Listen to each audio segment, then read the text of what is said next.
नमस्कार साथियों, बहुत बहुत स्वागत है आपका हिंदी की इस प्रैक्टिस सीरीज में। आज के इस प्रैक्टिस सेट में हम भक्ति काल के कुछ महत्वपूर्ण प्रश्नों को देखेंगे। चलिए देखते हैं पहला प्रश्न। पहला प्रश्न है, निम्न में से कौन सा युग्म सही सुमेलित नहीं है? अद्वैतवाद शंकराचार्य, विशिष्टाद्वैतवाद रामानुजाचार्य, द्वैताद्वैतवाद मध्वाचार्य और शुद्धाद्वैतवाद वल्लभाचार्य। आपको बताना इसमें से कौन सा सुमेलित नहीं है। सही उत्तर है इसका द्वैताद्वैतवाद मध्वाचार्य। अगला प्रश्न देखते हैं। प्रश्न है, जाति पाति पूछे नहीं कोई, हरि को भजे सो हरि का होय। यह पंक्तियां किसकी हैं? कबीरदास की, रामानुजाचार्य की, रामानंद की या तुलसीदास की? आपको बताना है यह पंक्तियां किसकी हैं। सही उत्तर है रामानंद की। यह रामानंद की पंक्तियां हैं, बहुत ही महत्वपूर्ण है, परीक्षा में पूछी जा सकती हैं। अगला प्रश्न देखते हैं। प्रश्न है, उत्तरी भारत में राम भक्ति साहित्य के मूल प्रेरक कौन है, यानी किसे माना जाता है? ऑप्शन में है रामानंद को, रामानुजाचार्य को, तुलसीदास को या कबीर को। उत्तरी भारत में राम भक्ति साहित्य का मूल प्रेरक किसे माना जाता है? सही उत्तर है इसका रामानंद को। बढ़ते हैं अगले प्रश्न की तरफ। अगला प्रश्न है, भक्ति की निर्गुण और सगुण दोनों धाराओं का विकास किससे हुआ है? रामानंद से, रामानुजाचार्य से, तुलसीदास से या कबीर से? सही उत्तर है इसका रामानंद से। यह क्लास आप लोगों के लिए बहुत ही महत्वपूर्ण होने वाली है, तो क्लास को पूरा देखिएगा, क्योंकि कहाँ से ऐसा प्रश्न बन जाए किसी को पता नहीं है। कंपटीशन बहुत ही ज़्यादा हार्ड होने वाला है इस बार। अगला प्रश्न देखते हैं। प्रश्न है, निर्गुण भक्ति काव्य को संत काव्य नाम देने वाले विद्वान कौन हैं? आचार्य रामचंद्र शुक्ल, डॉक्टर रामकुमार वर्मा, नामवर सिंह या डॉक्टर सुनीति कुमार चटर्जी। निर्गुण भक्ति काव्य को संत काव्य किसने कहा था? इसका सही उत्तर है डॉक्टर रामकुमार वर्मा। अगला प्रश्न देखते हैं। प्रश्न है, निम्न में से किस संत या भक्त का संबंध निर्गुण काव्य धारा से नहीं था? ऑप्शन में है गुरु नानक देव, दादू दयाल, मलूक दास या कुंभन दास। निम्न में से किस संत या भक्त का संबंध निर्गुण काव्य धारा से नहीं था? सही उत्तर हो जाएगा इसका कुंभन दास। अगला प्रश्न देखते हैं। प्रश्न है, निम्न में से संत कवि नहीं था। आपको बताना इसमें से कौन सा संत कवि नहीं था? अग्रदास, रैदास, सुंदरदास या धर्मदास। सही उत्तर है अग्रदास, ये संत कवि नहीं थे। अगला प्रश्न देखते हैं। प्रश्न है, आलवारों के संबंध में असंगत कथन कौन सा है? इनका समय 6ठी से 9वीं सदी तक है। इनकी संख्या 12 मानी गई है। इनकी भक्ति दास्य, वात्सल्य तथा कांता भाव की है, या इन्होंने शिव विषयक भक्ति भावों का प्रदर्शन किया है। आपको बताना है आलवारों के संबंध में इसमें से कौन सा कथन असंगत है, यानी असत्य है। और इसका सही उत्तर है, इन्होंने शिव विषयक भक्ति भावनाओं का प्रदर्शन किया है, प्रदर्शित किया है। यह कथन जो है असंगत है, असत्य है, क्योंकि आलवार जो थे वो वैष्णव भक्त थे। अगला प्रश्न देखते हैं। नैनार शिव के उपासक होते थे आलवार विष्णु के। अगला प्रश्न है, सगुण तथा निर्गुण, सगुण और निर्गुण भक्ति की तुलना की दृष्टि में निम्न में से कौन सा कथन सही नहीं है? दोनों ही गुरु की महत्ता स्वीकार करते हैं, दोनों ही सत्संगति पर बल देते हैं, दोनों तीर्थाटन पर जोर देते हैं, या दोनों ही नाम स्मरण की महिमा स्वीकार करते हैं। आपको बताना है दोनों में तुलना की दृष्टि से कौन सा कथन सही नहीं है। सही उत्तर हो जाएगा इसका दोनों तीर्थाटन पर जोर देते हैं। यह कथन जो है दोनों में नहीं मिलता है, इसलिए यही सही कथन हो जाएगा। अगला प्रश्न देखते हैं। प्रश्न है, निम्न में से किस कथन में संत और सूफी काव्य प्रवृत्तियों में असमानता सिद्ध होती है? पहली जो पंक्ति है वह है, दोनों काव्यों में प्रेम का महत्व स्वीकार किया गया है, दोनों की प्रणय भावना विशुद्ध भारतीय है, दोनों ने अव्यक्त सत्ता की प्राप्ति का संदेश दिया है, संकेत किया है, या दोनों साधक हैं। आपको बताना है इसमें से कौन सा कथन असत्य है, यानी कि असमान है। संत और सूफी काव्यों के मतों में कौन सा इसमें से असमान है? और इसका सही उत्तर है दोनों की प्रणय भावना विशुद्ध भारतीय है। यह जो है इसमें असमान है। अगला प्रश्न देखते हैं। प्रश्न है जल में कुंभ, कुंभ में जल, बाहर भीतर पानी। कबीरदास की इस पंक्ति में जल व कुंभ किसका प्रतीक है? बहुत ही महत्वपूर्ण प्रश्न है, इसको कहीं नोट कर लीजिएगा, बहुत ही इंपॉर्टेंट प्रश्न है। नायक नायिका का, आत्मा परमात्मा का, निर्गुण सगुण का और गुरु शिष्य का। आपको बताना है जल एवं कुंभ इसमें किस चीज का प्रतीक है? सही उत्तर है इसका आत्मा परमात्मा का प्रतीक है। ठीक है, अगला प्रश्न देखते हैं। प्रश्न संख्या 12 है। संत कबीर को बोली के ठेठ शब्दों के प्रयोग के कारण किस विद्वान ने वाणी का डिक्टेटर कहा है? संत कबीर को बोली के ठेठ शब्दों का प्रयोग करने के कारण किस विद्वान ने वाणी का डिक्टेटर कहा है? आचार्य हजारी प्रसाद द्विवेदी ने, आचार्य रामचंद्र शुक्ल ने, डॉक्टर रामकुमार वर्मा ने या बाबू श्याम सुंदर दास ने? किसने कहा है कबीरदास को वाणी का डिक्टेटर? सही उत्तर है हजारी प्रसाद द्विवेदी। यह प्रश्न बहुत बार परीक्षाओं में पूछा जा चुका है। अगला प्रश्न देखते हैं। प्रभु जी तुम चंदन हम पानी, जाकी अंग अंग बास समानी। यह पंक्तियां किस संत कवि की हैं? कबीरदास की, सुंदरदास की, रैदास की या दादू दयाल की? यह प्रश्न भी परीक्षाओं में पूछा जा चुका है। सही उत्तर है रैदास की। यह पंक्ति रैदास की है, इनका नाम रविदास भी मिलता है। अगला प्रश्न देखते हैं। प्रश्न है संत मत की साधना क्या कहलाती है? लौकिक साधना, सहज साधना, पुष्टि मार्गीय साधना या वज्रयान साधना? संत मत की साधना क्या कहलाती है? इंपॉर्टेंट प्रश्न है यह आपके लिए। सही उत्तर है इसका सहज साधना। अगला प्रश्न। प्रश्न है संत कबीर के बारे में कौन सा कथन सही नहीं है, यानी असत्य कथन हमें छांटना है? राम और कृष्ण में उनकी आस्था थी, वे शास्त्रीय ज्ञान की अपेक्षा अनुभव को अधिक महत्व देते थे, वे अद्वैतवाद व एकेश्वरवाद से प्रभावित थे और उन्होंने माया का मानवीकरण करके उसे कंचन और कामिनी पर्याय माना था। आपको बताना इसमें से कौन सा कथन सही नहीं है? सही उत्तर है राम और कृष्ण में उनकी श्रद्धा थी, यह कथन सही नहीं है। बाकी ये तीनों कथन सही हैं। अगला प्रश्न। ऐसा संत कवि जो पहले सगुण भक्ति में लीन था और बाद में निर्गुण भक्ति में लीन हुआ, कौन है वह? गुरु नानक, दादू दयाल, मलूक दास और कुंभन दास? आपको बताना है ऐसा संत कवि जो पहले सगुण भक्ति में लीन था और बाद में जाकर वह निर्गुण भक्ति में लीन हो गए। सही उत्तर है इसका मलूक दास। अगला प्रश्न देखते हैं। प्रश्न है सूफी मत के प्रवर्तक मंसूर के कथन अनहलक की भारतीय अभिव्यक्ति कौन सी है? अहम ब्रह्मास्मि, सर्वम खल्विदम ब्रह्म, तत्वमसि या तद्विजिज्ञास तद ब्रह्म? आपको बताना इसमें से कौन सा जो है अनहलक की अभिव्यक्ति करता है? सही उत्तर है अहम ब्रह्मास्मि। अगला प्रश्न।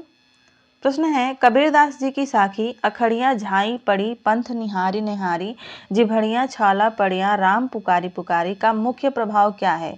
वज्रयान, हठ योग, वेदांत या सूफी साधना? आपको बताना है इसमें इसका मुख्य प्रभाव क्या है? सही उत्तर है इसका सूफी साधना। अगला प्रश्न। प्रश्न है संत काव्य के संदर्भ में कौन सी युक्ति सही नहीं है? संत काव्य में युगबोध मिलता है, संत काव्य की भाषा कृत्रिमता विहीन, सरल और सहज है, संत काव्य में रस निरूपण का विशेष प्रयास मिलता है और संत काव्य में आत्मानुभूति की प्रामाणिकता पर बल दिया गया है। आपको बताना है इसमें से कौन सी उक्ति सही नहीं है, यानी कथन कौन सा इसमें सही नहीं है? सही उत्तर है इसका संत काव्य में रस निरूपण का विशेष प्रयास मिलता है, यह असत्य कथन है, तो इसलिए यही राइट आंसर हो जाएगा। अगला प्रश्न देखते हैं। अगर आप इस चैनल पर पहली बार आए हो, क्लास अच्छी लग रही हो, तो आप इस चैनल को सब्सक्राइब अवश्य कर लीजिएगा, इससे आपकी तैयारी में काफ़ी मदद मिलेगी। आप जिस भी परीक्षा की तैयारी कर रहे हो, हिंदी साहित्य से कर रहे हो, चाहे यूजीसी नेट हो, टीजीटी पीजीटी हो, एलटी ग्रेड हो, तो आप इस क्लास को देख सकते हैं, यह आपके लिए बहुत ही हेल्पफुल होगी। अगला प्रश्न है कि हिंदी प्रेमाख्यानक काव्य परंपरा को फारसी मसनवियों से प्रभावित मानने के लिए आचार्य रामचंद्र शुक्ल ने इनमें से कौन सा तर्क आधार बनाया था? बहुत ही महत्वपूर्ण प्रश्न है यह। हिंदी प्रेमाख्यानकों के कथानक को, हिंदी प्रेमाख्यानकों के नायकों के नाम को, हिंदी प्रेमाख्यानकों के नायक में विरह का आधिक्य इसको, या हिंदी प्रेमाख्यानकों की भाषा को, किसको आधार बनाया था शुक्ल जी ने? सही उत्तर है इसका हिंदी प्रेमाख्यानकों के नायक में विरह का आधिक्य, इसको इन्होंने आधार बनाया था। अगला प्रश्न देखते हैं। प्रश्न है निम्न में से कौन सा युग्म सही सुमेलित नहीं है? मृगावती कुतुबन, चंदायन मुल्ला दाऊद, मधुमालती असाइद और चित्रावली उस्मान। आपको बताना है इसमें से कौन सा सही सुमेलित नहीं है, और इसका सही उत्तर है मधुमालती असाइद, यह सही सुमेलित नहीं है। अगला प्रश्न देखते हैं। प्रश्नों की व्याख्या मैं नहीं कर रही हूँ क्योंकि प्रश्न थोड़े से ज़्यादा हैं। कुल 50 प्रश्न हम इस प्रैक्टिस सेट में करने वाले हैं। अगला प्रश्न है निम्न में से मलिक मोहम्मद जायसी की रचना नहीं है? रूपमंजरी, आखिरी कलाम, अखरावट और कहरनामा। आपको बताना इसमें से मलिक मोहम्मद जायसी की रचना कौन सी नहीं है, और सही उत्तर है इसका रूपमंजरी। रूपमंजरी जायसी की रचना नहीं है, बाकी तीनों रचनाएं यह मलिक मोहम्मद जायसी की हैं। अगला प्रश्न देखते हैं। हिंदी के संत काव्य में किस धर्म की स्थापना का प्रयास है? इस्लाम, हिंदू, विश्व या जैन। आपको बताना है हिंदी के संत काव्य में किस धर्म की स्थापना का प्रयास किया गया है? सही उत्तर है इसका विश्व। विश्व में एक ही धर्म की स्थापना का प्रयास किया गया है, वह है मानवता। अगला प्रश्न देखते हैं। वैष्णव भक्ति प्रतिष्ठापक आचार्यों में इनमें से कौन नहीं है? श्री रामानुजाचार्य, श्री शंकराचार्य, श्री वल्लभाचार्य और श्री नंबारकाचार्य। इसमें से कौन जो है वह वैष्णव भक्ति के प्रतिष्ठापक आचार्यों में नहीं है?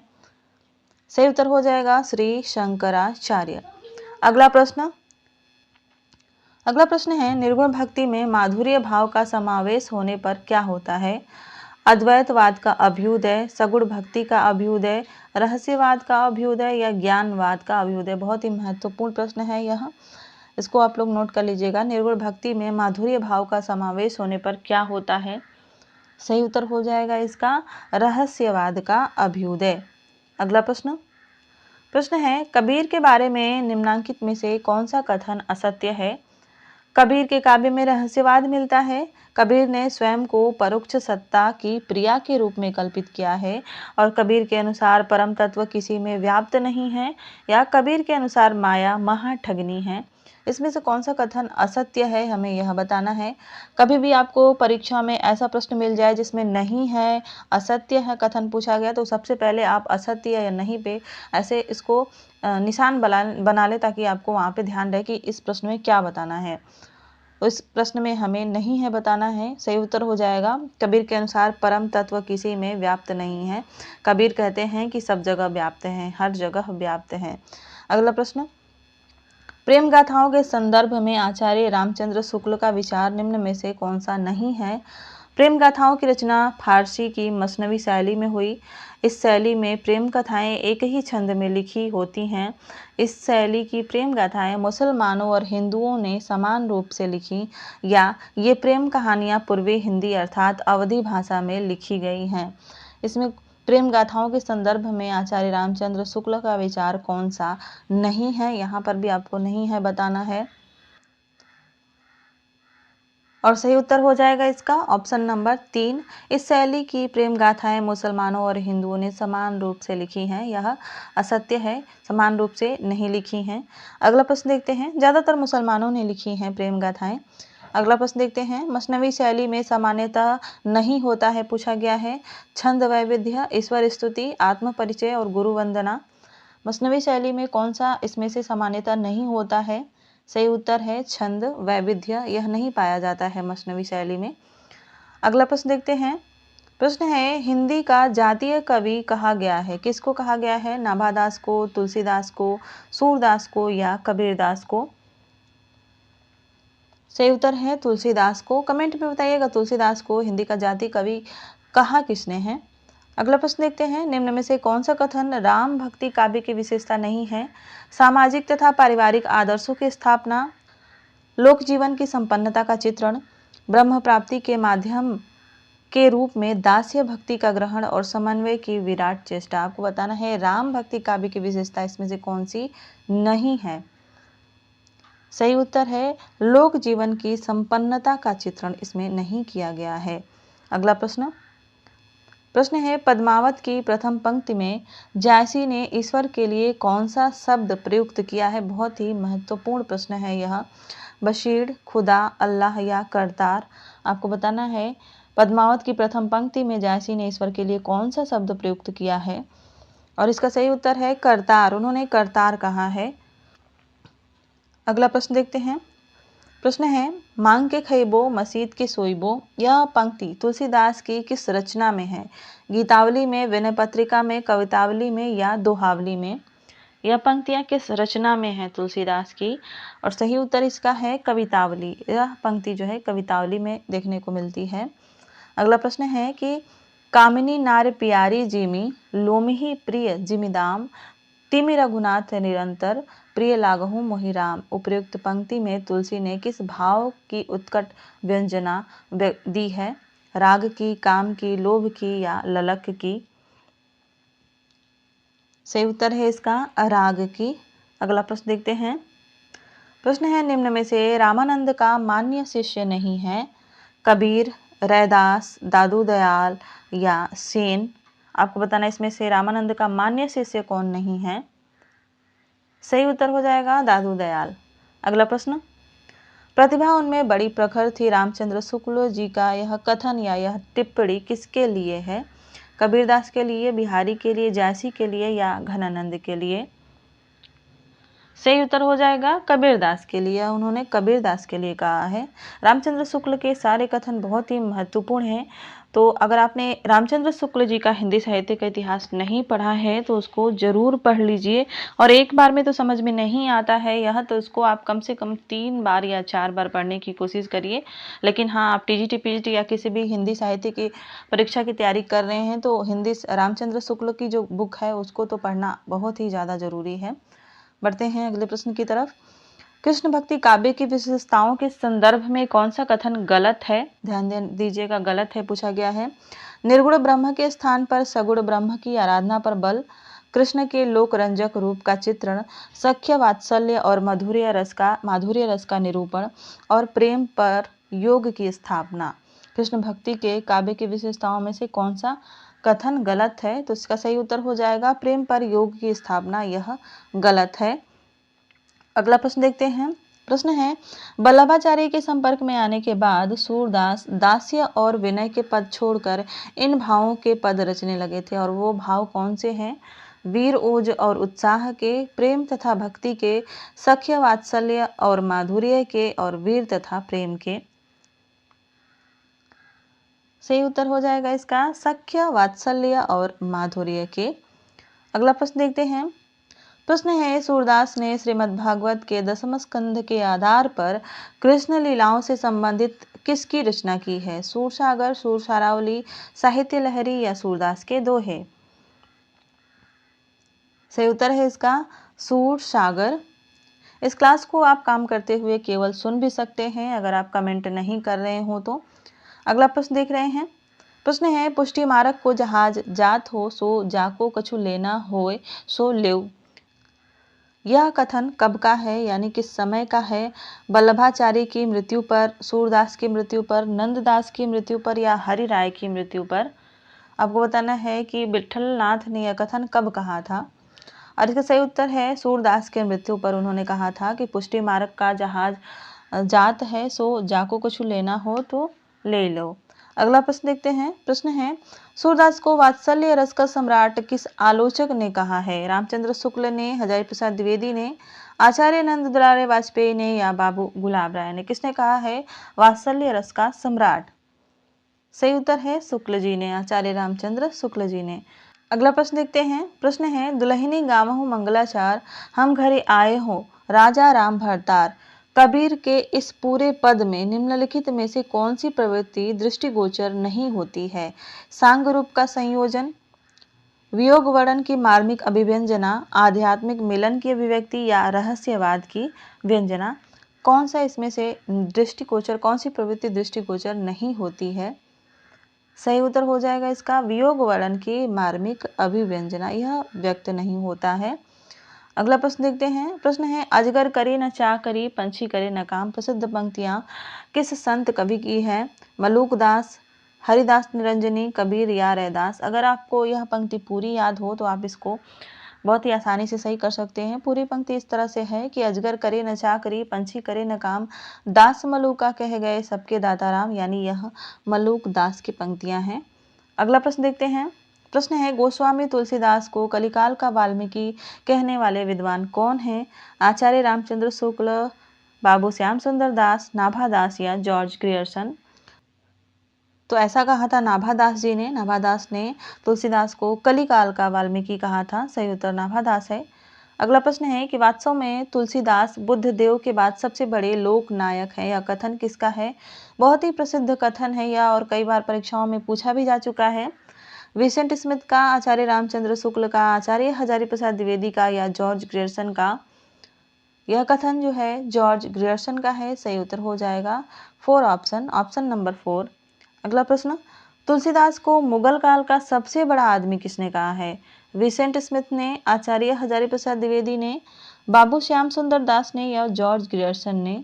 यह भी बहुत ही महत्वपूर्ण प्रश्न है और इसका सही उत्तर है विसेंट स्मिथ ने। तुलसीदास को मुगल काल का सबसे बड़ा आदमी इन्होंने कहा था। अगला प्रश्न देखते हैं। तुलसीदास की कौन सी रचना में नवधा भक्ति का स्वरूप उपलब्ध होता है तथा जिसकी रचना कलयुग से संतप्त होकर राम के दरबार में रखने के लिए अर्जी के रूप में की गई थी? और आपको बताना है वह रचना कौन सी है। रामचरितमानस, कवितावली, जानकी मंगल या विनय पत्रिका। और इसका सही उत्तर है विनय पत्रिका। अगला प्रश्न देखते हैं। प्रश्न है, आचार्य रामचंद्र शुक्ल के अनुसार सूर काव्य की ऐसी कौन सी बड़ी भारी विशेषता है जो तुलसीदास में नहीं है? बहुत ही महत्वपूर्ण प्रश्न है यह। छंद वैविध्य, रस वैविध्य, वाक्य प्रबंध पटुता और नव्य प्रसंग उद्भावना। इसमें से कौन सी विशेषता जो है सूरदास की है और वह तुलसीदास में नहीं पाई जाती है? सही उत्तर है इसका नव्य प्रसंग उद्भावना।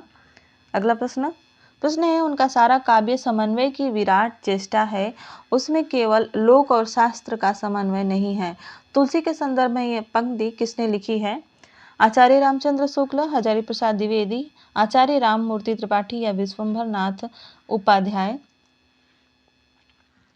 सही उत्तर है आचार्य हजारी प्रसाद द्विवेदी। यह द्विवेदी जी का कथन है। अगला प्रश्न देखते हैं।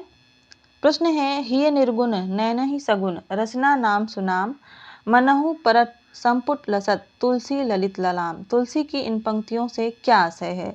तुलसी विशुद्ध राम भक्त थे। तुलसी द्वारा यहाँ निर्गुण और सगुण का समन्वय अभिप्रेत है।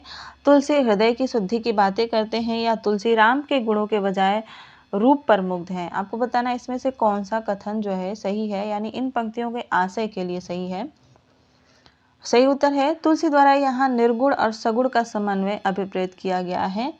अगला प्रश्न देखते हैं। प्रश्न है, निम्न में से राम भक्त कवि कौन सा नहीं है? दामोदर दास, नाभादास, ईश्वर दास या अग्रदास? सही उत्तर है दामोदर दास, यह राम भक्त कवि नहीं है। तो आज की क्लास में बस इतना ही। क्लास कैसी लगी कमेंट करके ज़रूर बताइएगा। कितने प्रश्न सही हुए आपको कमेंट में ज़रूर बताइए। मिलते हैं अगली क्लास में, तब तक के लिए धन्यवाद। अपना ख्याल रखिएगा और अपनी तैयारी मन से कीजिएगा।